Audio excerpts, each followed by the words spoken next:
popular as a counter. Yeah, Death Rattle Priest, too, was super popular.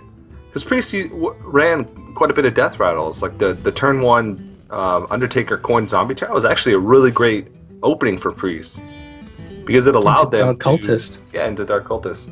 But, of course, only Zedalot's running Death Rattle Priest anymore. Everybody else is running with this more standard version. Chakki, when he was streaming, he called this deck Mind Control Priest just because of Shrinkmeister. He runs double Shrinkmeister, double Cabal, double Shadow Madness, and a Mind Control. Is it double Shrinkmeister? I think so.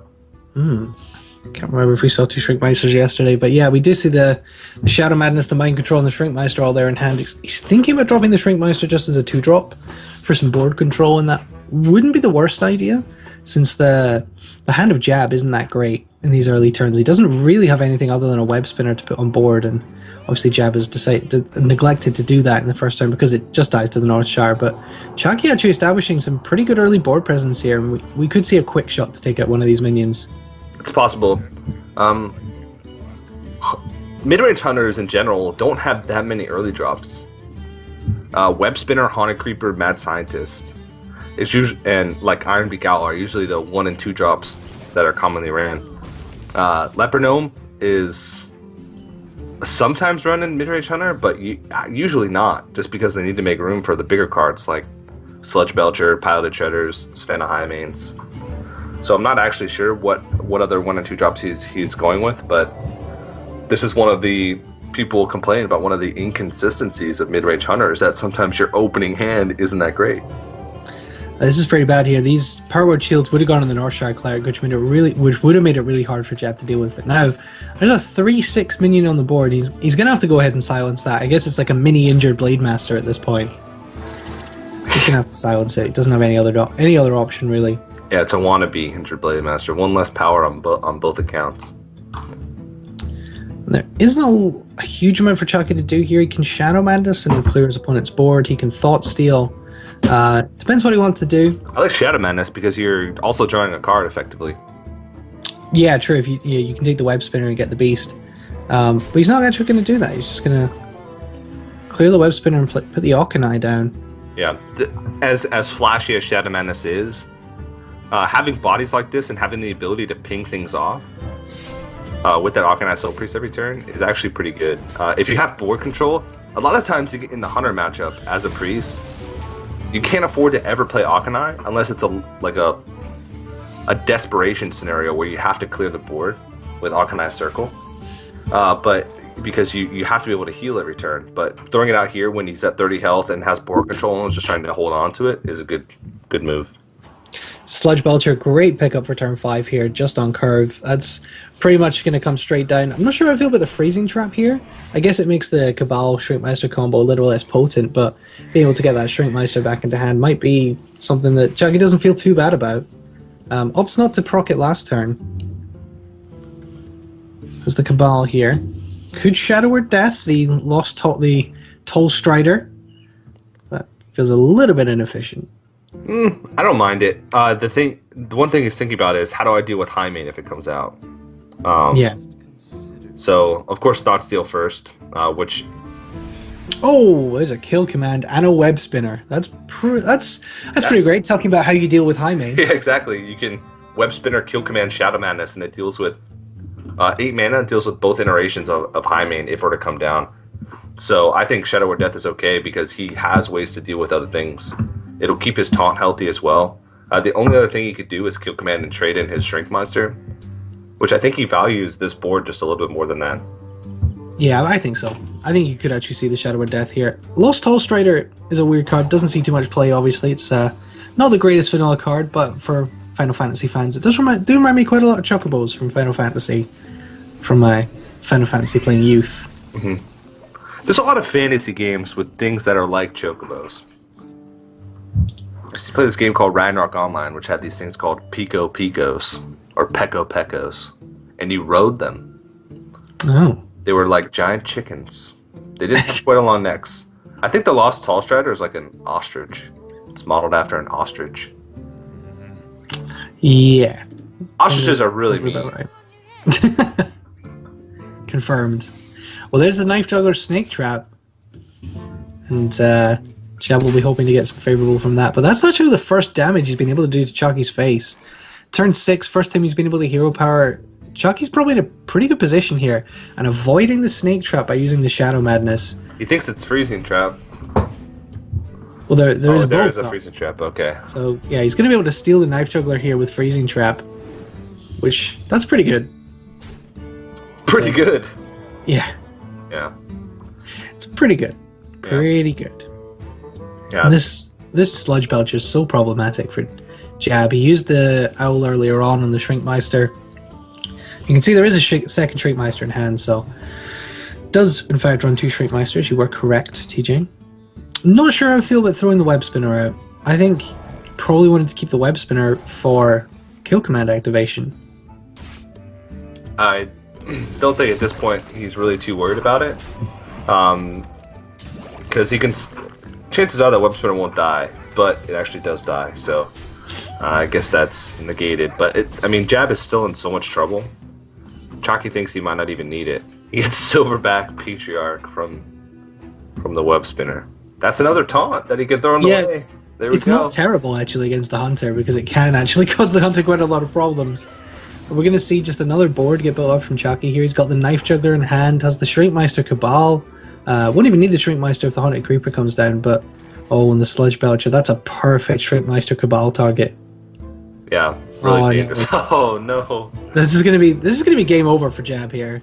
Yeah. I wouldn't be surprised if he just went ahead and conceded after that one, because that's totally. That's pretty rough. Let's see what his face looks like here. And people talk about not running double Shrinkmaster, double Cabal because of its inconsistencies.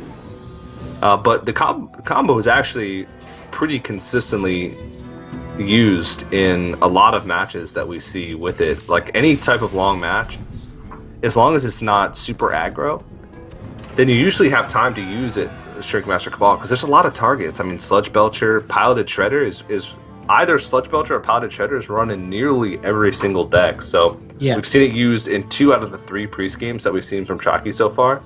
And in both games, it gave him such a huge advantage. We did see Jab go ahead and concede there. If he hadn't conceded, what we would see next turn is Mind Control of the Savannah High Main, and that definitely would have been the concede. Yeah. So Chakki's going to go to a 1-0 lead. His Priest is locked out, leaves him with the Mage, the Warrior, and the Rogue.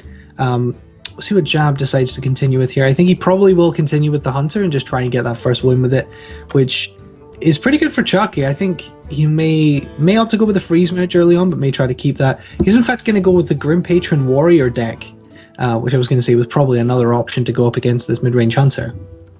2 Grim Patron Warriors in the semifinals, one from Forsen and one, of course, from Chakki. And they're both 2 really different flavors of Grim Patron Warriors. Forsen, his is a little bit more inconsistent with its combos. He runs Dread Corsair, he runs Commanding Shout, but he can make...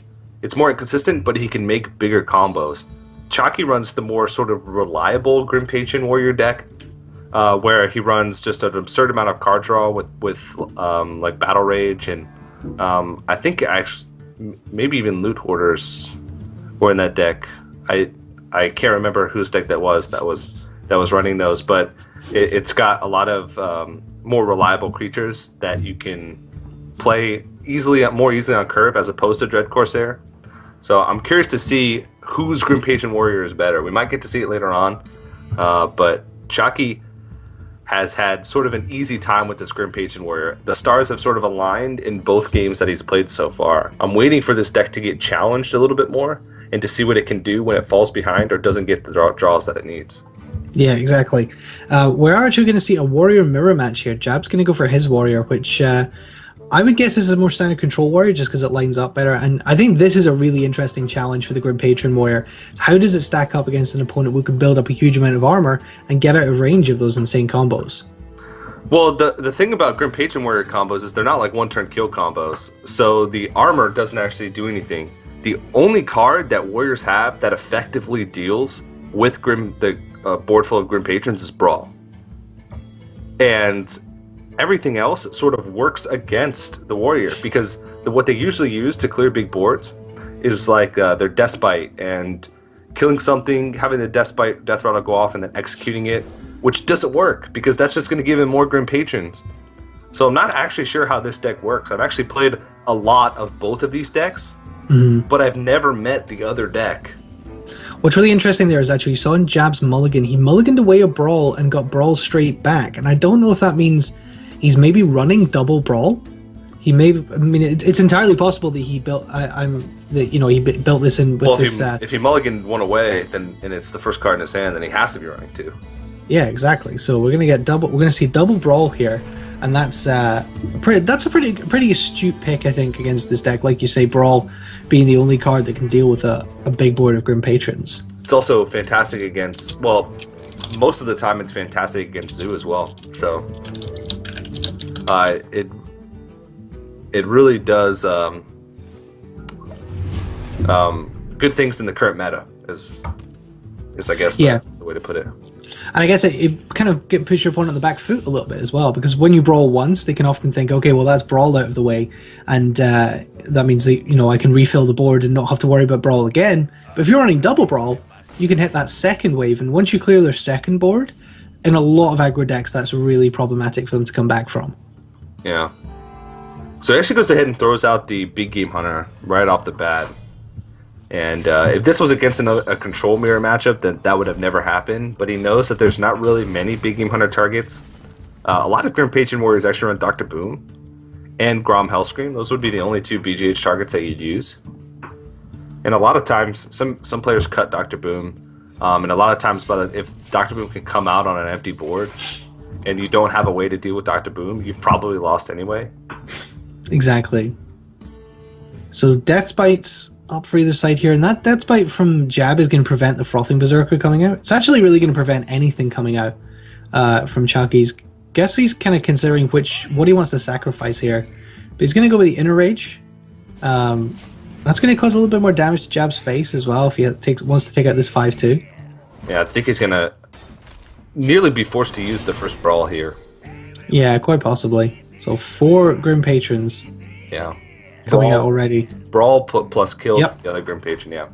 This deck might be tailor-made to play against Grim Patron Warrior, because what you have to do is basically make a deck that counters every other player that's in the semifinals. And notice there's a lot of Freeze Mage and 2 Grim Patron Warriors. So he's thinking, what deck should I add to my lineup that does well against those?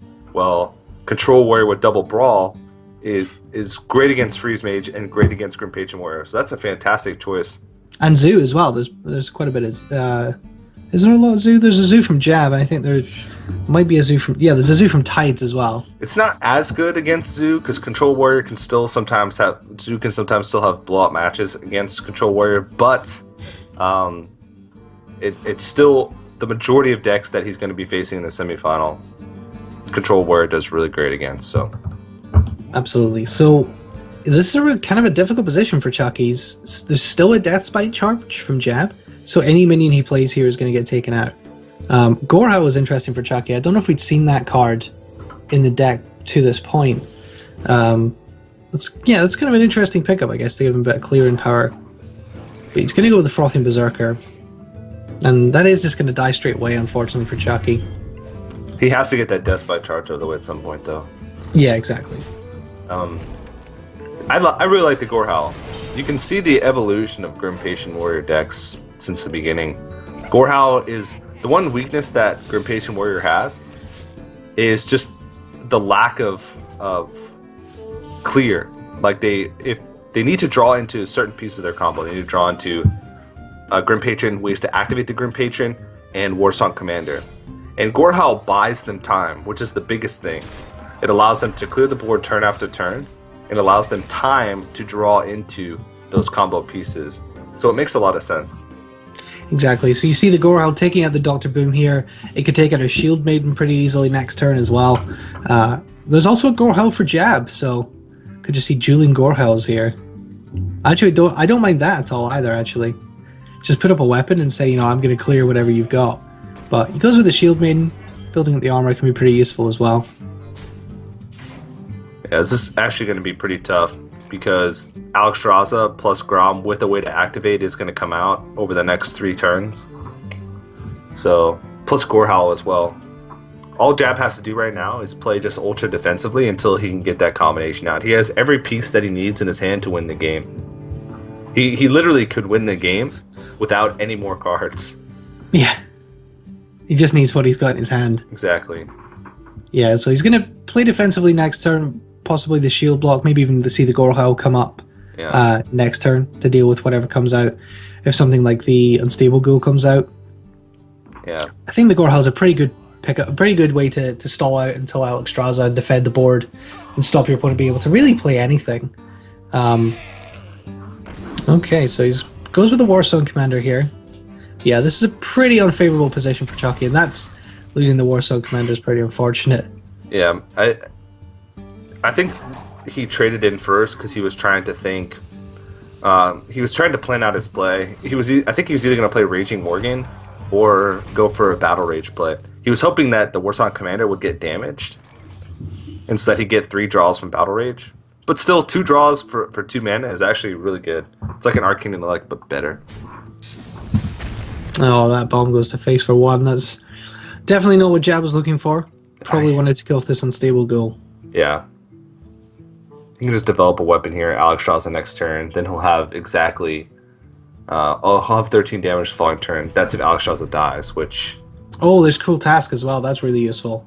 So yeah, I think we see War Axe, we see Shield Block, maybe even Armor Smith here, just to go full defensive, clear what's on the board. I kind of like the Armor Smith first there. They got some extra armor on, but...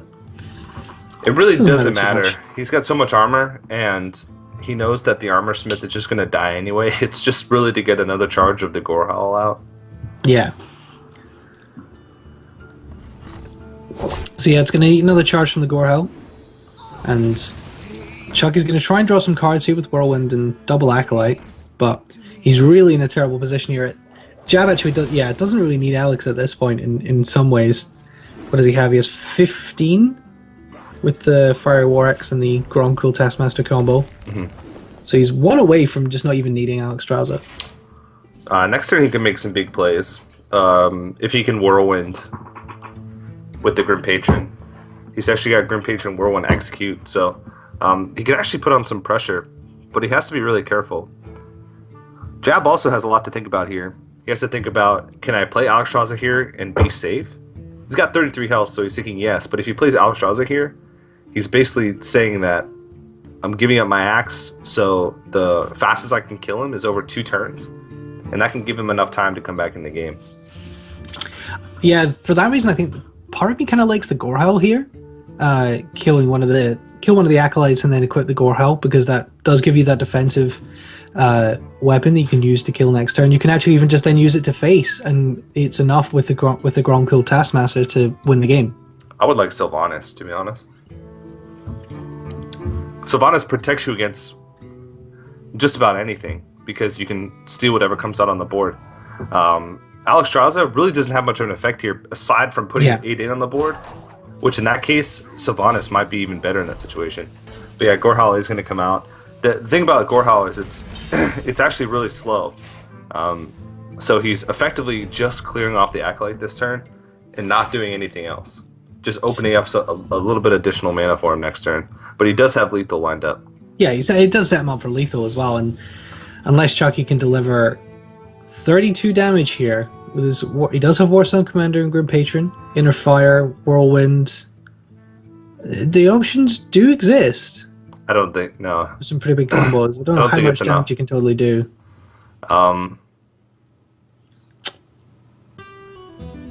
8 plus 3 is 11. He can only do 19 damage, I think, with Raging Worgen. Warsong Commander and Grim Patron would only allow him to... Yeah, he's dead. I think he can do 20, but yeah.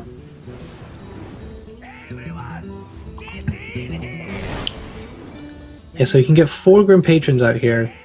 It's too late. But yeah, it not doesn't enough. have the... He didn't have the Warsong Commander, so he can't even attack. Yeah, so that's going to be game. Jab's going to take this with the Gorhal straight to face. Quite unusual to see a Gorhal used in that way, but in this situation, it's effective. Grown Cruel Taskmaster is going to be enough to seal this out. So Jab is going to level it up 1-1 and lock out his Control Warrior. Chakki is going to have other opportunities to win with this Grim Patron Warrior, but he had to use his... Jab did really well to get his Death Spites early and control the board to stall Chakki out from being able to play things like his Frothing Berserker and not be able to actually really use them to any effect. And Chakki just used up too much of his resources that even when he was able to draw into the combo pieces, he didn't have any way of coming back. I thought he was at 19 health. That's awkward. But yeah, that's the brawl there in the opening hand. Even though he threw away the first brawl, is probably what won him the game. Imagine what would happen if he didn't have brawl in that situation. He had a Death Bite equipped. He could only kill one of the Grim Patrons, and then the following turn he wouldn't have been able to kill any, because if he killed one, he would have just summoned more. And having a board full of Grim Patrons and not having a way to deal with them, and giving the Grim Patron Warrior a fresh turn right after that, is pretty much a death sentence, because that allows them to play the Warsong Commander and just start getting everybody in here, and just start going to face, putting on some damage. But I mean, at the end there, he was thinking, there's nothing that warrior can do to gain health. I'm at 33 health. I don't think with 10 mana and that many cards in his hand, there's any way that he could one turn kill me. So equipping the Gorhal, waiting for the 19 damage burst on the following turn is exactly the play that he needed. Yeah, so we're going to see these players change decks both once again. We're going to see Jab go to the Warlock, and Chakki's going to go to his Freeze Mage. As I say, we know this is a Zoo deck, but it also runs Mal'Ganis, it runs Dr. Boom, I think it might run Sylvanas, but it also runs Bane of Doom, which can be a really impactful card. We'll see if that swings the match here. Turn 5 Mal'Ganis can be... That's pretty good. That feels not too bad. Not too bad, yeah. Unless you get to BGH, then it actually feels kind of bad. Yeah, that's true. But still, that's... I don't think there's BGH in the Freeze Mage. It's true. That's something that you can't really account for. So, we've seen this matchup be sort of a toss-up so far in the charity event over the course of the weekend. We've actually seen, I think, probably 5, maybe even 6 Zoo versus Freeze Mage, and they've gone either way. I think it's in the advantage of the Zoo, just because Zoo has so much burst. They can pop the block early. A lot of times, the Freeze Mage will be so worried about clearing the board early on that they won't have time for card draw. They won't have time to draw into their burn quick enough before the Zoo Warlock can just win the game. Yeah, this isn't a great hand for Jab, though. It has a Mortal Coil, which is all but useless in this matchup apart from a few situations. The Direwolf isn't a great 2-drop by itself. Void Collar, it's going to be hard to get that killed off to pull something in. And this isn't actually a bad hand for Chakki. It does have the Frostball, the Mad Scientist, gets his first block, and being able to play that first block on a safe turn is pretty important. But Jab picks up a Void Walker there and an Imp Gang Boss, so he is starting to fill up his hand with some useful cards. Having to tap on turn 1 when you need to be putting on pressure early is not the greatest thing in the world. But this is that slower variation of Zoo. It's the more mid-range Demon Zoo. Mid-range Demon Zoo, yeah. And so he has a little bit bigger creatures, and he has a little bit more time for himself, especially playing against Freeze Mage. That's a card that could be an MVP coming into the hand there for Chakki, the Antique Healbot, which is kind of a flavor pick in Freeze Mage. Some people play it. I think we saw Gara play it as well yesterday, but we don't see all the Freeze Mage players playing it. It's dropped in favor of things like Explosive Sheep or Cone of Cold. But in this matchup, it could do really well to stop your block getting popped, to prevent block poppage. Preventing block poppage. I'm going to make a band called that. Is that going to be your Hearthstone boy band? Yeah. Block poppage? It was between block poppage and foodie time. You know, when Crip eats, foodie time? Because Crip's in the band, of course. Of course he is. He's like the older brother figure that's in the band. He's the one that picks everybody's spirits up when someone has girl trouble or when we have a bad performance on stage. Crip's the guy that's always there. So naming the band Foodie Time? after him, I think would be good. Well, Jab gets the gets the 4 roll from the implosion and can kill off this Doomguard here. Gets to use his Mortal Coil as well, which is pretty important, being able to cycle that. He's not going to have many opportunities to do that in this matchup. Yeah. Oh, Blizzard. This is actually a pretty decent hand. The one thing that was interesting about this Freeze Mage is that it ran the anti-heal bot. We've seen a few anti-heal bots so far in Freeze Mage, and I'm a little bit torn on it because I'm not sure what they actually cut for it, but Ice Barrier sort of serves the same purpose. It just costs less mana, it's easier to use. Anti-heal bot does put out the body as opposed to Ice Barrier, but Freeze Mage has a lot of really important cards, some crucial cards. And I'd be curious to see what they actually cut for anti-heal bot in that case. Yeah, and the freeze is pretty rough here with the 6 minions on board. There's really nothing you can do to kill this Doomsayer. This is just going to be a pass turn for Jab here. Well, unless he wants to go with a Nerubian Egg. I mean, he can Doomguard. Hope he doesn't discard both Abusive Sergeants. Also, hope he doesn't discard Mal'Ganis. I think that's a little bit too risky. I think he's just going to throw out the egg here. I like the egg. Yeah. I think it's a good answer. Tap and play the egg seems like a safer play. But at the same time, I mean, this is exactly how Freeze Mage wins. They continually stop your momentum until you just don't have anything left, or you're forced to play clunky things from your hand. But yeah, it looks like egg is going to be what's played here. And Chakki does need to start drawing. He needs to draw into more freeze or more burn, because right now he can't kill him. Oh, there's something. He's got 15 damage right now, so in his hand.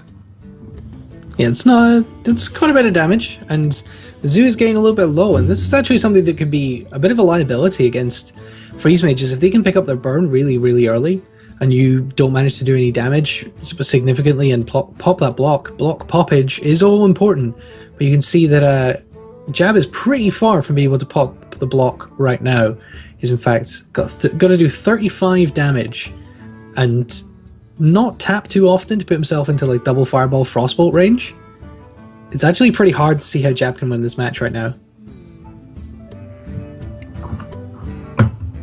The Zulocks that actually run Mal'Ganis, I think, and so far in this tournament, had 100% win rate against Freeze Mage. Freeze Mages usually plan their bursts so that they'll plan kills a couple turns in advance, and Mal'Ganis basically just stops those plans.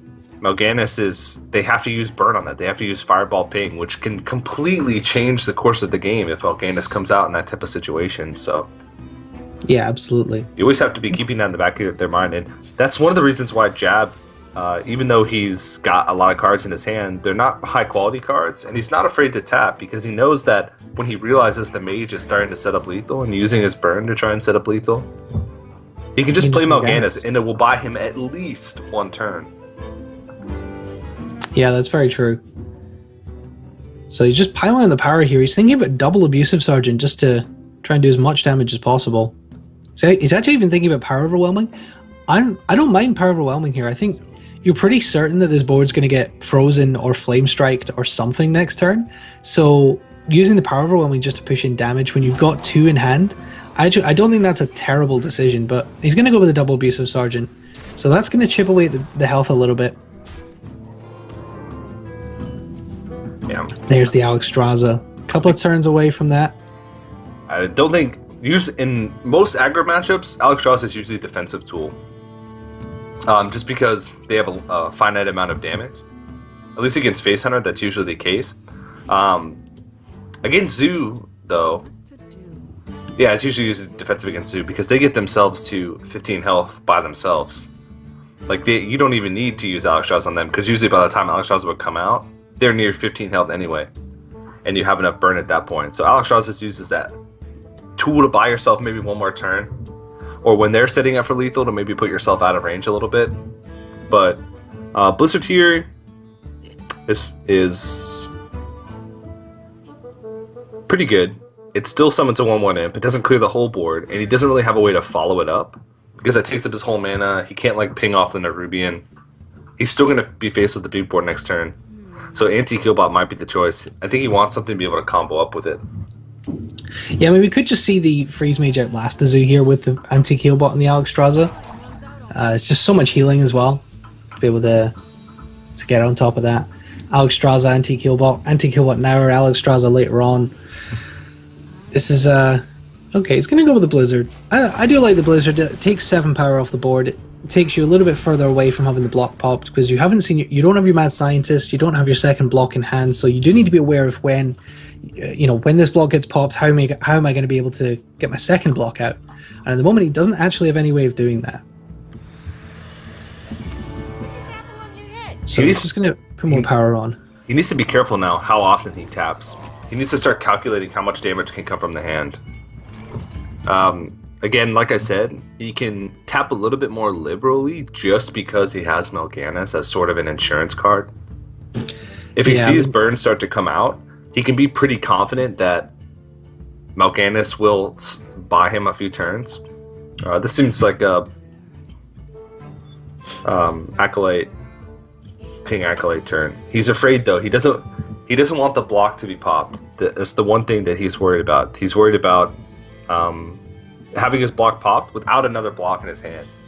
So let's say he Acolyte pings and doesn't draw into anything that helps him control the board. Like he doesn't draw into Frost Nova or Second Ice Barrier. There's 7, 8, 9, 10, 13 damage staring at him on board. Jab would have to have 9 damage from hand in order to kill him. And he's thinking, how easily can 9 damage come from hand? It's not that easy. You have to have double power overwhelming plus something else. But Mal'Ganis would... No, that wouldn't quite be it. Because he wouldn't have mana for Mal'Ganis as well as power overwhelming. Yeah, I mean, obviously the worst thing Chakki could do here would be to just try and get... Oh, no! I was just about to say, I think this may be Chakki's less good option, is putting some damage in. He's going to go for the Fireball, Frostbolt, Ping, and just try and get Jab low to the point where Fireball and Ping next turn would be it, but I was going to say, I assume Chakki's done his homework and knows that Mal'Ganis is in the deck. So if Mal'Ganis is going to come out here... Mal'Ganis has to come out here, surely. Yeah, he might be thinking of a cheeky move that he can make with like Power Overwhelming on his Void Caller and playing Doomguard, but that's way too risky because you risk discarding the Void Walker. So he's not going to be able to pop the block, which he was trying for a second to find a way if he could pop the block and play Mal'Ganis, but it's just not possible. But now Chakki's in a lot of trouble because his block is going to be popped next turn, no matter what. So he has to Fireball, Ping the Mal'Ganis, and just play his Acolyte of Pain, and hope that in his next 2 draws, he draws into either Ice Block or Pyroblast. Or his next 2 draws are Frostbolt Ice Lance. Yeah, those are really the only 2 ways that he's going to be able to win this game. Exactly, and yeah, I really, really don't like the Fireball, Frostbolt, Ping play that last turn. I think, like you say, just betrays how much burn you've got in your hand, and it gives Jab the perfect opportunity to play Mal'Ganis. But if you think about it, what other plays did he have? Well, I think he could have healed up. He could have used his Acolyte to draw and try and draw into enough burn to finish the game, or to even just work his opponent down over a couple of turns because he had heal. He was afraid. He was on a clock either way, and either way he's getting the same amount of draws. This way he just gets a chance to win the game, a pretty good chance to win the game. I like this. I like the Bane of Doom. Oh, there is Illidan. Really, it doesn't matter that much, just because he only needs 1 damage on the board to pop the block. Even if I guess if Alexstrasza came out, he would still have enough damage. But it's style points. Yeah, he's got double power overwhelming and Doomguard in the hand. He's got 14 damage in the hand. There is another Frostbolt, but it's not going to be enough. Well, he could Frostbolt his own Mad Scientist and hope for Ice Block. The force in play. Yeah, I think Acolyte Ping is the play here. He can Acolyte Ping, and then as an emergency, if he draws into Ice Lance, he wins. And then as an emergency, he can Frostbolt his own Mad Scientist and hope that he gets Ice Block instead of Second Ice Barrier. And then draws Ice Lance the next turn. And then, no, he wouldn't. That wouldn't do anything because he'd already have Frostbolt his own. Oh, of Mad course, Scientist. yeah. He would have to draw Pyroblast. Oh, okay. This. Yeah. No, he can't Arcane Intellect because whatever he doesn't have enough mana. Unless he draws. Well, actually, it's how likely he thinks he'll be able to draw into Ice Lance, but it's not very likely. This is the play. We'll see what secret he gets. What is it going to be? We didn't see what the secret was. I think from his face, it's Ice Barrier, though. Yeah. It's Ice Barrier. So unfortunately, that's going to be it. That's Jab rough. has enough to pop the block. He's going to see here that's Ice Barrier, and that's going to be game number 3 going over to Jab. Yeah. That was a pretty close one, though. Big Sock Chalk not getting the breaks that he needs, but Jab played that well. He knew that he could tap as much as he needed to. He knew that he sort of wanted to try and bait out all that burn and then stall the game out with Mal'Ganis because he knew he'd have to use burn on Mal'Ganis. And I mean, Chakki, he might have been able to heal, he might have been able to throw out the Acolyte and try and draw, but if you think about it, he really didn't have many options aside from going for the win. He thought Mal'Ganis has to be in the first 15 cards in his deck, or else I just win the game next turn. So you can't really fault him for that risk because either play was a risk, going for the other one was risking having his block pop the next turn and then not having a second block in his hand, so most likely losing the game. But that's just a situation. A lot of times it just comes down to how fast the Zoo can kill him compared to how fast the Mage can draw into enough burn. Yeah, it's one of those marginal calls in Freeze Mage. Neither were necessarily the right or wrong call. It was just which line of thinking do you go down. Obviously, the Mal'Ganis being there made that the one that he chose get punished, but it could have gone the other way. So we'll see what these guys are going to pick. We know that the Druid and the Hunter are still up for Jab. He could go back to his Hunter or go to his Druid, whereas Chakki has the Grim Patron Warrior, the Freeze Mage, and the brand new Rogue to go for here. I'd like to see Jab go back to the Hunter. I think the Druid is probably one of his best matchups against Freeze Mage, so I think you want to try and dodge mid-range Hunter versus Freeze Mage. And at the point where Chakki really... I don't think Chakki will want to go for the Freeze Mage again, because he kind of has a 50-50 of a good matchup or a really tough matchup. So I think Chakki's probably going to go to the Rogue, I think, or maybe even back to the Grim Patron Warrior. But I'd be surprised to see him pick Freeze Mage here, which for me makes it pretty clear that I think Jab should pick the mid-range Hunter. Or am I overthinking this, TJ? We'll have to see. You might be overthinking a little bit. A lot of times players tend to stick with the same decks unless they overthink it as well. These players are switching a lot, though. They haven't played the same deck twice so far. Most players will stick with the same deck, but these guys have switched it every time they've lost. So it's really hard to predict. The matchups aren't that much different. I think Freeze Mage has just as big of a chance to beat Midrange Hunter as it does to beat Druid. Druid has a lot of tools as well to beat. They're both like the same sort of speed if you think about it in the long run. But Chakki's going to play Rogue and Jab is going to play Druid. Well, so Jab's going to play Druid, Chakki going to go for the Rogue. So this is actually going to be, in game number 4, we're going to see the last deck from these two players that we've not seen yet in this matchup. So they're going to have played all 4 of their decks by game number 4, but obviously no one's going to get the win here. So it's kind of interesting. It's actually, I think, the first time I've seen this in Conquest where you get 4 games of them just playing different decks every time without it finishing the matchup. So I think that's pretty interesting. Mm-hmm. And I'd expect this to be a pretty standard oil Rogue from Chakki. Yeah, there's not really many variations of Rogue that you can say, and you can see on your screen now, there's mulligans. Ragnarok's coming out from Jab. Rag has been put in Druid a lot now. It's actually been a common replacement for Cenarius. Yeah. Just because it's better against a lot of decks. Cenarius is... Ragnaros is better than Cenarius against Rogue. It's better than Cenarius against Freeze Mage. And it's better than Cenarius against Grim Patron Warrior, which are 3 decks that you're going to find a lot. So there is some players that still run both, but a lot of people are just completely subbing out Cenarius and putting in Rag in its place, which I really like. I think it's unlikely we'll see Cenarius and Rag, given that we see double Force of Nature. Means it's definitely a much quicker deck. We've got the Dr. Boom, obviously double Ancient of Lore. You don't want to have too many things at that top end when you've already got double Force of Nature. And Jab getting that double Force of Nature in hand is pretty unfortunate early on. He can coin Shredder this turn, but then it just dies to Deadly Poison, and that's really, really unfortunate. So not a good start for Jab. Yeah.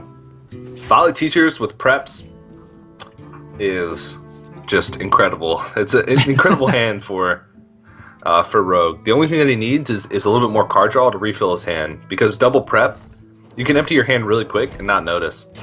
He also has preps combined with Edwin Van Cleave, so you can make a big Edwin Van Cleave, which can sometimes... Druid, it's actually pretty easy to deal with because they have BGH usually, plus Keeper, but at the same time, sometimes it's worth it to make a risky play early on with Edwin Van Cleave, just because if it gets silenced, you're okay with that, but if it doesn't, then you pretty much just win the game.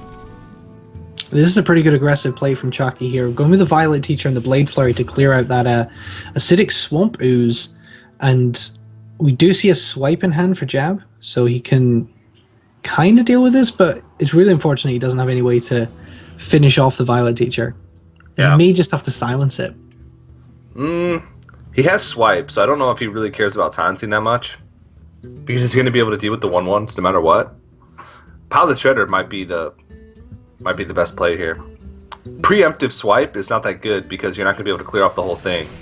And silencing it, you're going to be able to deal with whatever creatures come out of it next turn if he makes a big turn. So I like the Paladin Shredder better.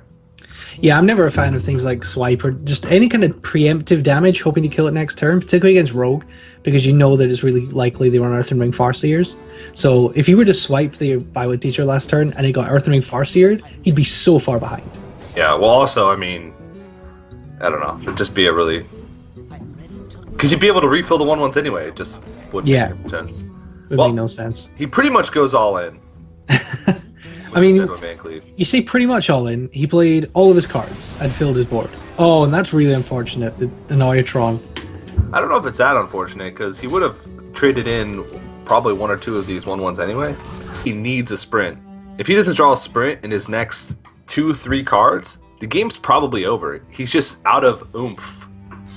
He needs to just like all in right now, which is just really risky. Yeah, I mean, that's what he's going to go for. He's going to go with the poison and I guess trade one of the 1/1s. It's really weird when you're watching spectator mode, you see the green go away from around the minions. You know they've queued up an attack, but you haven't seen it yet. So you kind of it takes some getting used to see what's going on with spectator mode. We see a second Keeper there. But yeah, he's going to swipe and use the hero power, finally get rid of this Violet Teacher. That Violet Teacher's done quite a bit of damage over the last couple of turns. But as you say, Chakki, if Chakki were to top take a sprint here, no, backstab's not what he needs. Backstab is not a sprint. No. I mean, there's nothing else he can do here. One tech that I was playing around with a bit yesterday after the cast, and one tech that I think is actually really strong right now is Mind Control tech. It's a literal tech.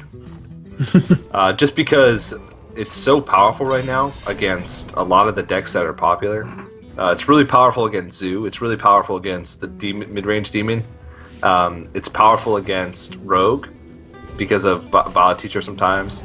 And it's powerful also against Grim Patron Warrior, which are a lot of popular decks. It's also can sometimes be powerful in mirror matchups, because sometimes Druids can flood the board a little bit. Also Paladins, a lot of it's strong out of a lot of 4 out of the top 5 decks right now, and I've been seeing players play with it, and I really like it. I'm not sure if Jab's running it, and I'm not sure if it would even be relevant in this matchup or in this series.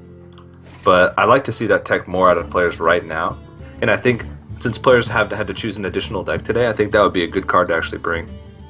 Yeah, I quite like the MC tech. When I was making the push from 15 to 5 in the ranks this season, I played a lot of Zoo, and I actually found that because I was running into so much Zoo, MC tech was actually a really good tech card for that mirror match, and it meant I was able to maintain the win streaks a little bit better, because those mirror matches can be so coin flippy. It can interrupt your streak and can really mess with your laddering. But you can see here the Sludge Belcher did come down, and Chakki was able to deal with it, but that's the kind of stabilization card that Jab needs here to really lock Chakki out of this game when he can't draw cards. Lotheb could be pretty good, but he does have Dr. Boom in hand. What's going through his head right now is he's thinking, if I play Lotheb, do I lose? If I play Lotheb, am I going to need that body later on after a board clear? Like right now... Right now, if he just plays Lotheb, it's most likely going to die. It'll just die to Azure Drake hero power. But also, if he doesn't play Lotheb, there's a chance that he dies from Force Nature Savage Roar. Also, if he plays Lotheb, then he doesn't have any creatures in his hand to place on the board, even after he would have a board clear in that situation. So, and the Lotheb coming down from Jab here is really going to hurt.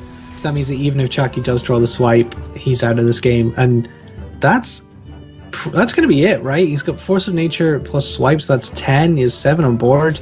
That's going to be lethal for Jab. So Jab's actually going to go out to 3-1 lead here, probably. Yeah, that is lethal next turn. Yeah, that's one of the risks of sort of going all in like that with the rogue. But sometimes you have to play with the hand that you're given, and the hand that he was given said it was whispering in his ear, and it said, "Go all in," because he had Edwin Van Cleef, he had double prep Violet Teacher. At that point, you basically have to say, hey, you have to have swipe and keeper, or you're going to lose the game. Because you see at the end there, even though Chakki didn't have any card draw besides 1 Phantom Knives, he still put Jab to 8 health with a South Sea Deckhand in his hand. There was a possibility that he could have drawn into oil next turn and just won the game from there. So he played that just about as well as he could have, given the circumstances. But sometimes when you make those risky plays by trying to make a big Van Cleave and putting literally everything on board, emptying your hand to make a lot of 1/1 tokens and Edwin Van Cleave, sometimes it gets keepered and swiped. It's a metaphor for life. Sometimes you put your all into everything. Sometimes you just give it everything, and then your life just gets Keeper of the Grove and swiped. Yeah, it's really difficult. Chakki, as you say, did get him really low, and he kind of just ran out of steam, or just draw into more steam when he needed. But Chakki's going to switch back to his warrior now, and of course Jab has his mid-range hunter left. So Jab's going to have 3 chances to get a win with this hunter. I don't think the matchups are that terrible for Chakki. I think, again, I personally haven't seen enough Grim Patron Warrior to know definitively what the matchups are. I think this could be... It all depends on how these 2 decks draw, and what they can draw into to be able to take the early initiative. I think Freeze Mage and Rogue are reasonably good for Chakki against mid-range hunters, so he'll be feeling pretty confident if he can win that. If he can win this matchup, I think Chakki wants to get this difficult matchup out of the way. You know, he has to get a win with the Grim Patron against the Hunter at some point at this stage. So you might as well queue into it first, as you said, queue into maybe your weakest deck. Or even the deck that you're just not as comfortable with. I mean, there's probably no way that Chakki can be as comfortable with Grim Patron as he can with Freeze Mage or Rogue, just because it's not existed for as long. So this is most likely his weakest deck here. I like Grim Patron Warrior against Hunter.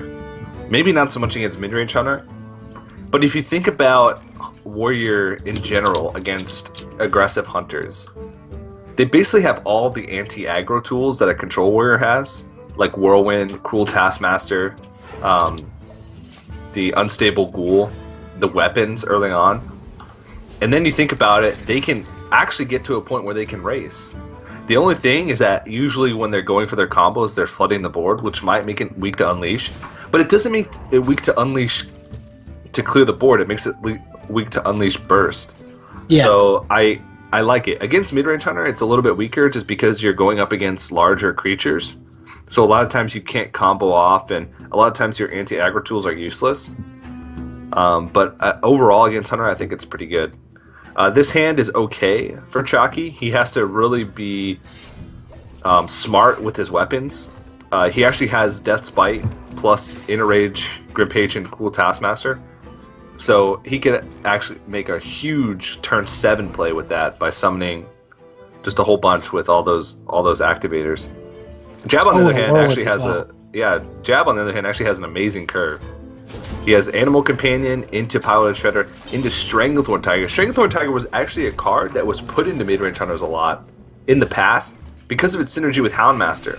Before BGH was played a lot, before the days of Dr. Boom, getting a turn 5 Stranglethorn Tiger followed by Houndmaster on it the next turn you were guaranteed a 7/7. If you could play that safely in a game, you basically won. I don't think that's the first time I've seen an Ancient Watcher come down from jab off a piloted shredder. That's not the greatest card that he was looking for. It does have a silence in his deck, so maybe later on, but at the moment that's definitely not going to be impactful. As you say, does just curve into that Stranglethorn Tiger. Double Unleash though for jab, and actually if Chakki were to go for a big play, you could get double Unleashed, and that would be some pretty scary burst. Good thing you include that Leok off the board first before potentially getting Unleashed. Yeah. This is why I love Grim Patron Warrior, because you can make so many big combos so early in the game. And if he can't find a way to clear off these Grim Patrons, he basically just loses. He's at 19 health. He's at 19 health with 9, 14, 15, 16 damage on the board showing. He can't Unleash because he needs to be able to clear. And he can't clear with Unleash because every time you throw a Hound into one of these Grim Patrons, it dies. You can only clear 2 of these. He can't even clear 2. He can only clear 1 and the Cruel Taskmaster. Well, he can clear 2 with the Stranglethorn Tiger, yeah, but not with Unleash the Hounds. Yeah, you can clear 2 off the board here. You can't even Juggler Unleash. Like, that's usually the go-to board clear for hunters in general. Problem is as well though, if you Unleash and you even if you manage to clear 2 with Unleash, you leave at least 2 Hounds up, which can be used for the Grim Patrons to proc off. So really, Unleash is pretty bad in this situation because he has the Warstone Commander as well, and Chakki could completely fill his board with Unleash the Hounds, even if you Unleash here really sensibly and clear the Taskmaster. Oh, I don't know about the Knife Juggler. I guess the Knife Juggler is good because I don't know. I don't know why the Knife Juggler is good. Oh god. I'm not convinced. Oh god. Okay, well, that's about the best juggles that he could have possibly gotten. Literally the best juggles. Alright, now he can Warsong Commander, Whirlwind, and Battle Rage, which is really strong because he's going to summon 2 more Grim Patrons. He can actually summon a lot more. Actually, he might... No, he has lethal. Yeah, he has lethal here. No, he doesn't. Because he's going to have to use the 2 damage.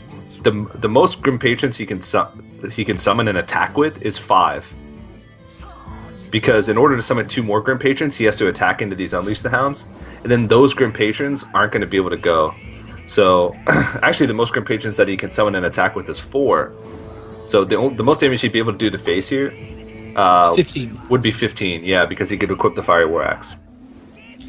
But this does create a pretty scary board that you can use for next turn. Oh, yeah. I mean, he doesn't even have to take out this Knife Juggler, because the Knife Juggler could just spell problems. But, I mean, he doesn't want to risk having those poor juggles like he did last time. He's thinking about it, but he does have Whirlwind, so he wants to summon the fresh ones. Yeah, and he's going to Battle Rage and just drop the cards. See, this is... Chakki has just had the stars align for his Grim Patron Warriors. That Battle Rage came just on time, and Jab concedes. Yeah, I think Jab sees the writing on the wall there. There's nothing he can do. And Chakki gets a win with that Grim Patron Warrior. So it's going to be 3-2 in the series. Mm-hmm. And Chakki's going to have his Mage and his Rogue left against this mid-range Hunter. I actually like Chakki's chances here. I think the Freeze Mage can be a really good matchup against the mid-range Hunter. I think the Rogue can be really good as well if you can clear the board and get the right tools early on. This is actually not a bad position for Chakki and Jab. That mid-range Hunter actually could end up being a bit of a liability, but if Jab loses this series, he's going to have lost 4 games with the mid-range Hunter. It's a bold move. I mean, I said it earlier, I just don't think mid-range Hunter is as strong. But if there is any player that's going to succeed with mid-range Hunter, it is Jab. He's known for being a specialist in Hunter and Shaman. And I joked about it yesterday. I joked about it on Friday. Calling yourself a Hunter specialist is... You're probably not going to gain a lot of respect from people that don't know much more about you. But mid-range Hunter is actually a really tough deck to play. You don't just go phase, because you have to play a big board control role early on. And there actually are a lot of other mid-range decks that are just straight up stronger than Hunter. And you can tell the inconsistencies of mid-range Hunter's draw. You need early drops, and if you don't get early drops, then it defeats the purpose of playing Hunter in the first place, because you're going to be behind. Your hero power can't be used as like a comeback mechanic. It's very one. The deck is very one-dimensional in itself. So the inconsistency of it is what makes it not as good. And you can tell he's the only player that's playing mid-range Hunter. There's a lot of people playing Hunter, and he's the only one without the face variation. He's the only one that is not so much inclined to point his arrow at the facial region. Well, Chakki's going to go to the Rogue here. He does have to win a game with the Rogue and then a game with the Freeze Mage. This is going to be his second attempt at winning a game with the Rogue. It lost to the Druid in game number 4. Yeah, that was right. I think. Yes. So this is game 6. I'd written down 5, but I meant 6. Yeah. There we go. So it's going to be Hunter versus Rogue. A lot of golden heroes from both these players I've noticed in this series so far. Yeah. There we are. They both play the game a whole heck of a lot. I think they're both two of the full-time players. They're both players that at the beginning of the year said, we're going to try and do Hearthstone full-time, which is a bold move. It's really bold. I mean, putting your life on hold to try and make it big in such a volatile game environment. Like you're not guaranteed success even if you're one of the best players. You have to work really hard to build your brand. You have to work really hard to sort of build up yourself as a good player, because you're not guaranteed tournament results. Even if you're the best player, the nature of a card game is that sometimes you're just going to lose and there's nothing you can do about it. Yeah, absolutely. So I respect players like that. Well, Chakki does get the sprint now. The sprint that he needed so desperately in that Druid game is in his hand now, and does have a prep as well. So turn 4 prep sprint. We're not going to see Chakki running out of cards anytime soon like he did in that Druid match. Yeah. Most of the time against Hunters, you really just don't have time to sprint. Because wasting a whole turn doing nothing, not wasting it, but spending a whole turn doing nothing to the board can sometimes be your death sentence. But of course, mid-range Hunter, it actually is a little bit better. Unfortunately, Jab, once again, with this Hunter, is stuck with a handful of secrets. 2 secrets in his first 6 cards, which is not what he wants. No. It's really bad. So he is going to go ahead and play one of them. And we're going to just see in fact, coin prep sprint on turn 3. This is what the Rogue needs to win this matchup. The Rogue just needs lots and lots of answers, and lots of burst. Yeah. So we see the Deadly Poison, Double Oil, Blade Flurry is an insane amount of damage. Yeah. In the hand of Jab. I think it's lots of answers or lots of burst. Because if you have burst, we saw yesterday, you can just win. You don't even need to deal with the board. Sometimes in this matchup, it just comes down to a race. It just comes down to who can do 30 damage first. And if you have sprint in your hand early on, most of the time, as the Rogue player, you're going to be able to do 30 damage first. Rogues can do 30 damage over like 2 turns. Yeah. Exactly. I mean, well, you can dagger up double Tinkers, and then that's a huge amount of damage, and then you can Blade Flurry, and then you can dagger Deadly Poison, and just so much damage. This is awkward, though. Yeah, there's not a great turn here. I think, look at I think that's an Earthen Ring right in the far left. Bottom left, yeah. Which I guess is not terrible. I also think Deadly Poison is not terrible here to take out this Knife Juggler. But he really values keeping that dagger fresh. So he might Deadly Poison. Oh, it's tough. I actually think he might, because he has the double oil and he's really thinking about these big blade plays, he might Deadly Poison here, take out the Knife Juggler, and then refresh his dagger straight away. So he can do something with Tinker's Sharpsword Oil next turn. He's actually just gonna use the Tinkers straight away and not attack with it. So that's an interesting choice from Chakki. It's one of those plays where you think he's obviously thinking like 4 or 5 turns ahead of how he wants to play out all this damage. Yeah. And we can't quite see what his line of thinking is, obviously. No, I think he wants to just make a huge weapon and be able to clear the board and burst at the same time.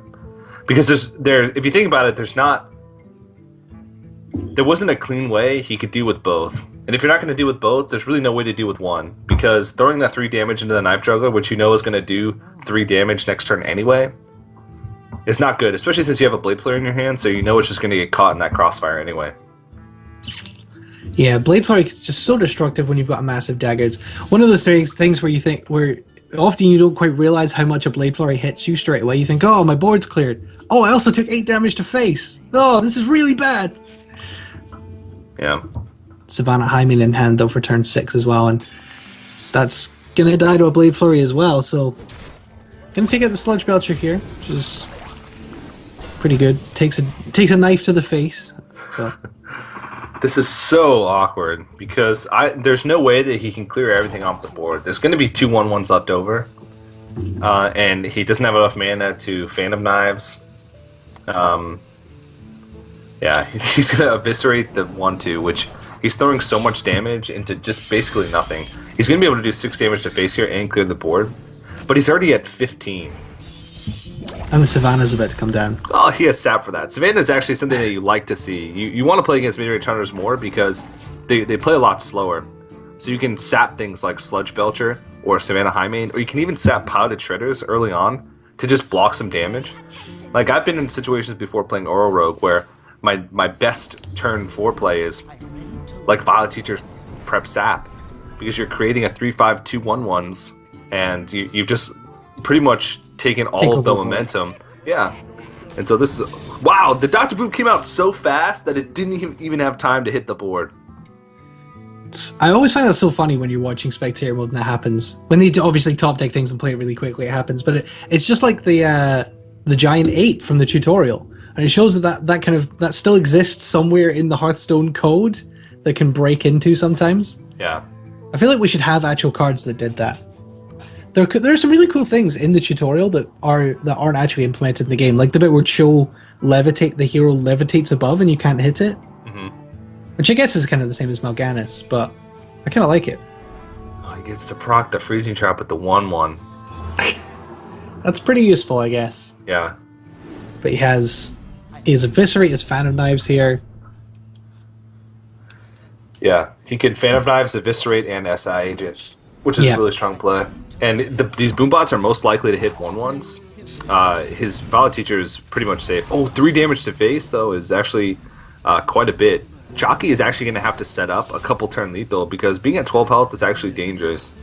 It's not quite as dangerous as being against the Face Hunter, because usually it doesn't have as much burst, but Jap's hand's actually pretty bad. Freezing Trap, not good against Rogue. Savannah Hymen right now is a death sentence, because it can just get sapped again.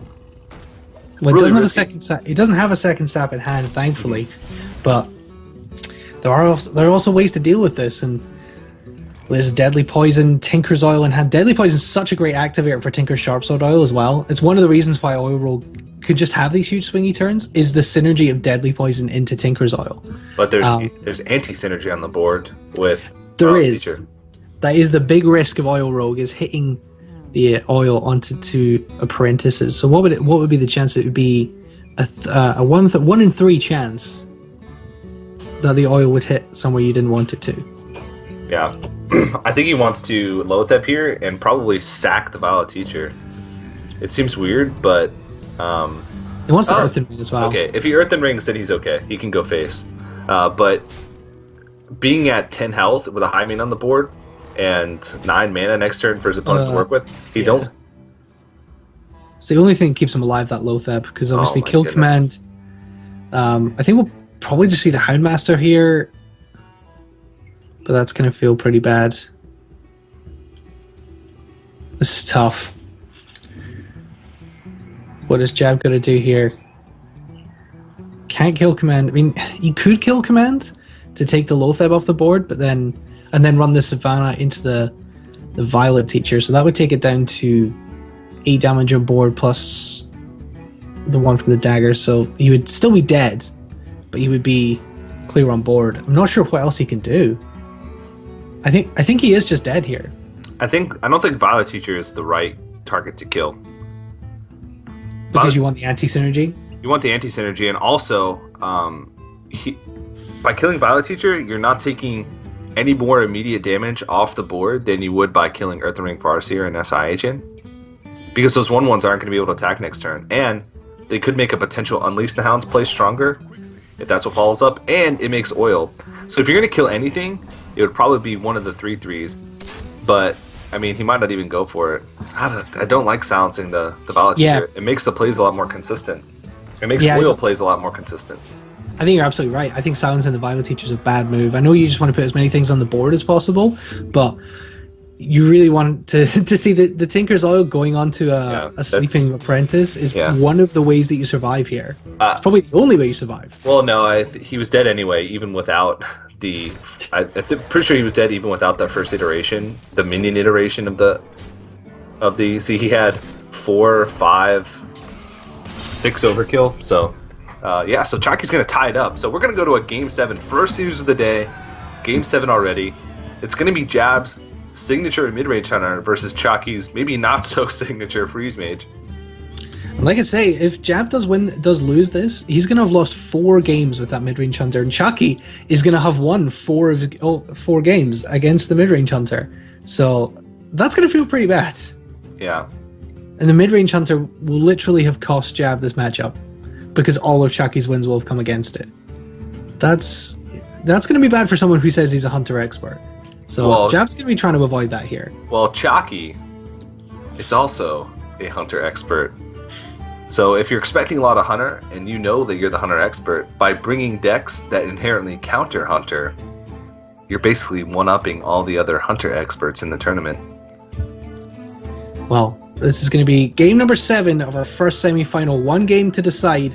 The mid-range hunter versus the freeze mage. Jab or Chakki? Who is going to the King Win for Charity Easter Edition final? This is going to cost them at least $1,000 losing this 1 game. It could well cost them $2,000. So this is pretty high stakes for 1 game of Hearthstone. Oh yeah, for sure. And both these players also, I mentioned it a little bit earlier. Jab maybe more, but they're up and comers. I said they gave up a lot to sort of become full-time Hearthstone players, full-time Hearthstone streamers, and both of their streams, they sit on like the second row of the Twitch Hearthstone streams. Chakki, he's been working really hard lately. He was the first player to get the Twitch race for Blackrock Mountain for 2 of the wings. They really want to have that breakout win. Yeah, I mean, these guys are both looking, as you say, for their breakout. They're really, really hungry for this. I think Chakki, he's not a guy who gets gets worried by these things or agitated by these things, but that loss in the final of the ESL Legendary Series has got to be in the back of his mind that he got so close to that first major breakthrough and lost out to Silent Storm, who was a relative unknown. And here he has another chance to take his first title. He's only 2 wins away from taking his first major title in Hearthstone. Jab also has a chance to not only stake a claim for himself, but stake a claim for his team as a whole. Hearthlytics is a name they won, the Muzzy winning the Pinnacle 4, really put the team out there, and if Jab was able to win the King Win for Charity just after the Pinnacle 4, that'd be a pretty huge couple of weeks for the team. Definitely. Chakki needs draw. He's got a lot of health gain. He's got some burn in his hand, but he has no draw. Tell me the freeze mage slogan again, TJ. Draw, freeze, burn. In that order, most of the time. Unless you're playing against another freeze mage, then it's just draw, burn. You skip the freeze part. Just spell slingers. Yep, so we see the Huffer coming in for Jab. That's pretty good in the cause of block poppage. Yeah. And he gets to that armor as well. Yeah. He's going to have to armor up again. This is actually a pretty good hand for Jab, I'd say. He's got just about anything. He's got sounds for Doomsayer. He's got really sticky but powerful bodies in the Paladin Shredder and the Haunted Creeper. And he's got Eaglehorn Bow as well. So those are all the things that you want in this matchup. Double quick shot, his burst is pretty intense. Double quick shot in mid-range hunter is pretty interesting.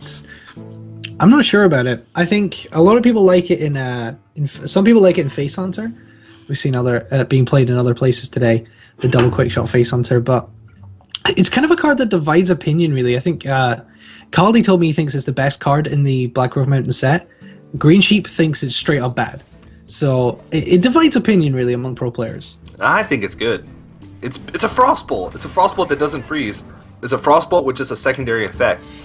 If Hunters had Frostbolt, would they take it? Yeah, probably. I definitely think it's it's good rather than bad. I'm just not sure how I feel about 2 copies, particularly mid-range hunter. I don't know what you're cutting to make room for it. I guess the burst is good in this matchup. Mid-range hunter usually has a couple more cards to fool around with, and I said before, the inconsistency of draws in mid-range hunter is one of the fallbacks.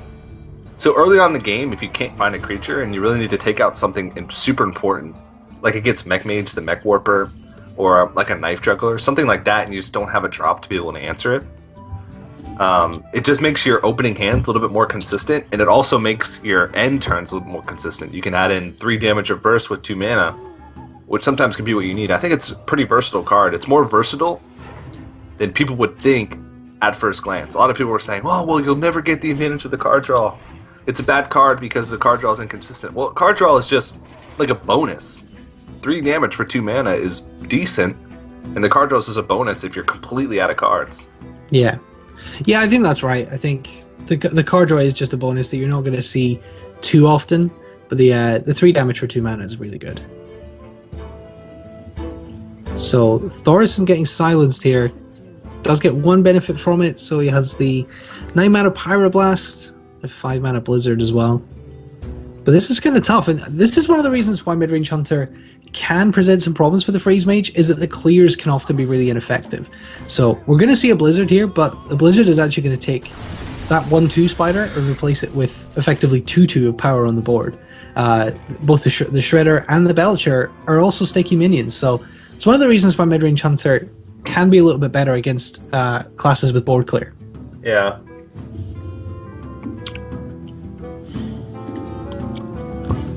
Alright, so mostly when you're playing aggro decks, playing Loatheb as soon as you get it or on curve is the right play to make, because against Freeze Mage, it basically takes a turn away from them.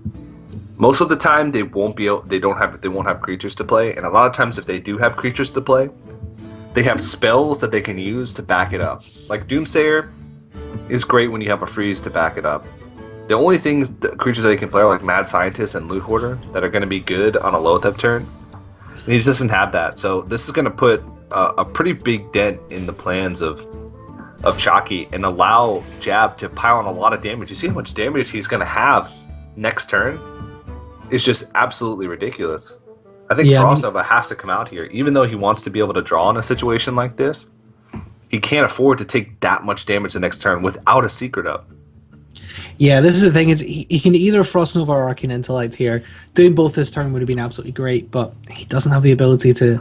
It doesn't have that luxury because of the Loatheb, so he can be really greedy and really risky and go with the Arcane Intellect, or he can go for the Frostnova. I think you're right. I think you have to Frostnova, but also we've seen from Chakki that he sometimes does go for the ballsy all-in play, but he's going to go with the Frostnova. There's a Houndmaster, not particularly effective at this point. And what are we going to see? We're going to see just Quick Shot Face. Quick Shot Face. Yep. Just the one, though. Mm-hmm. He's got protection on the board in the form of secrets. One of these is going to have to get freezing trapped. He does have more freeze, though. Blizzard is going to buy him even more time. And now he's going to be able to pop the Paladin Shredder as well. Most likely kill whatever's going to come out of it. Bite-sized Summoner, yep, that's going to get eaten up by a Blizzard. Yeah, that's pretty perfect. So, actually, something like a River Croc or anything with 3 health, with 2 health, with more than 2 health would have been really a little bit frustrating for Chakki. But that 2 health, that's going to be pretty good for the Blizzard. He's thinking whether or not he wants to. He's going to use his Thoris in here to clear this first Belcher body, but he's going to get frozen, unfortunately. So he's going to be able to play the Thorson again, which might help in the long run, but only 2 snakes coming out as well. He's thinking about, is he going to go for Doomsayer as well here, I guess? If he procced the trap, then yeah. It means he was going for the Doomsayer. Because if he wasn't planning on using Doomsayer, he would have procced the trap with the Mad Scientist. There would be no reason to proc the trap with the Emperor Thorsan unless he was planning on playing Doomsayer. Because this way he's guaranteed to get the Mad Scientist killed, and doesn't leave anything on the board for Doomsayer to kill unnecessarily. Exactly. Can't play the Thorson again here, but he might just opt to draw. He has to draw. Yeah, there's no reason to play Thorson here. I mean, he could for the body on the board, but at this stage, you kind of want to get... Oh my god, this is... He's just really, really taken by the idea of an 8-mana Pyroblast. I guess so, yeah. The body is great, but... I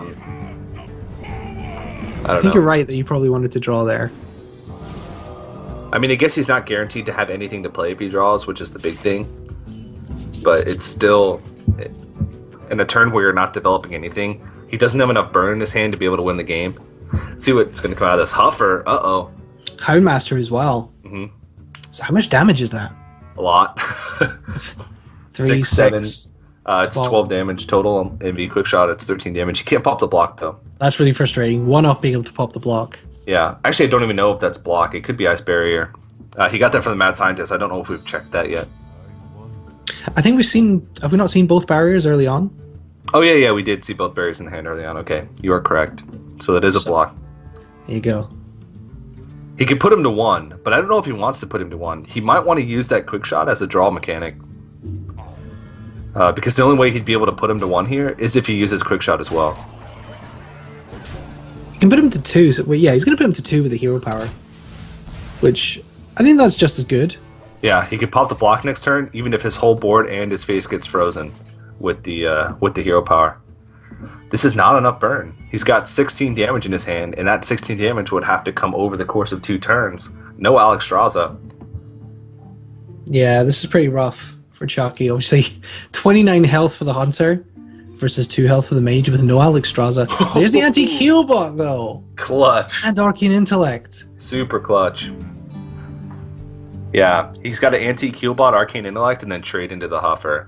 And that would leave... his block would actually still get popped next turn, even with antique heal bot. So I don't even know if that's the right play.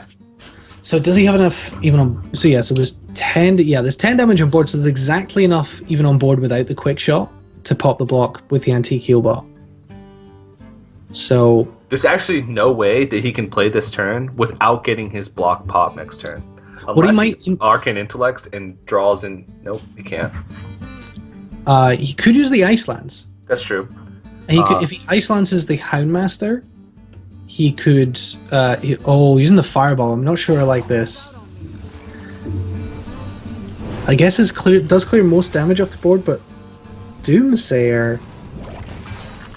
This is really rough. I think Chakki's in quite a bit of trouble here. Block is going to get popped next turn, or this turn. He's going to have to Arcane Intellect into block the next turn, or draw into Alexstrasza. Alexstrasza might be his only out in this game. Oh, this is really tough. And the Savannah Highmane, that's such a sticky target. Even if it gets killed, it's going to summon those 2/2s. When you're at that low health, every point of damage is going to matter. Yeah, I actually think there is an argument for picking the Highmane out here, because you will get those 2 minions on board. Well, I mean, what else are you going to do, I guess? I would say he could clear the Doomsayer. Yeah. Yeah. You can pop the block and clear the Doomsayer here. Yep. Which is pretty crucial. So, yeah, quick shot's going to come down. Oh, he's actually going to... This might be better. Yeah. Yeah. Okay, so he's going to kill the Thorson. Gets those 2 minions on board. Has 5 damage in hand. He has 9. The Healbot takes him up to 10, but he doesn't have a second block, so... I think he probably has to Healbot, Arcane Intellect, and then... see when he gets off the Arcane Intellect first, obviously. But I think it's probably going to be Healbot, and he can freeze both of these 2. Oh, that's a big pickup. Wow. Explosive Sheep. Explosive Sheep, Ping, and Antique Healbot is going to keep him alive. He's going to be at 10 health with 5 damage showing on the board. That could be pretty crucial. We'll see what he draws here. Another Highmane? Wow. Oh, man. Yeah, you just have to sort of go all in here if you're Jab. Oh, this could be close. Chakki's going to have a couple more draws to draw into Ice Block and like some extra burn. He's got to be able to do 24 damage. Right now, he has 10 damage from Pyroblast, 8 damage from Ice Lances if he can... Well, not really 18. If he can draw Frostbolt. If he can draw Frostbolt, then it's 21. 21. and then another Fireball or another I think he has one Fireball and Frostball left in the deck. I believe so.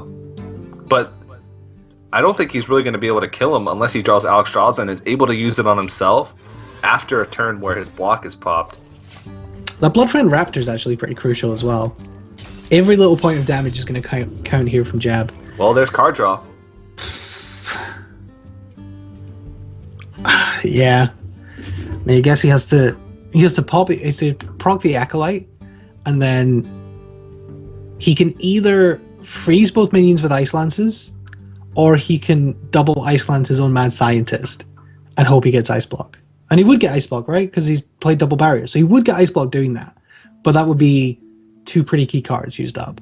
Well, what he might do is once he pings his Acolyte, if he doesn't draw anything good, he'll Mad Scientist and then double Ice Lance the targets and just hope that he doesn't draw into 3 points of direct damage. Fireball, that's some direct damage, but he could actually trade the Anti-Healbot into the Bloodfiend Raptor and then freeze the Highmane. That keeps him alive for another turn. Yeah. So and that actually allows him to Fireball face as well and start building taking the damage down. He can double Ice Lance as well. Yeah, this basically makes it so that kill command is the only way to win. This sets up for a next turn lethal if he can't clear anything off the board. Web Spinner, not it. That's game. He's got lethal in hand. He's got 15 damage, 10 damage from the power. Oh man, 3 from the Anti-Killbot, 1 from the Acolyte of Pain, and 1 from the ping. That's it. That's insane. Chakki's gonna win this series. And that's exact lethal. 4 games 7 mana lost in one series with Mid-Range Hunter. That is, wow. That's really disappointing for Jab, but incredibly well played by Chakki, setting up that lethal the following turn. That's about the only way that he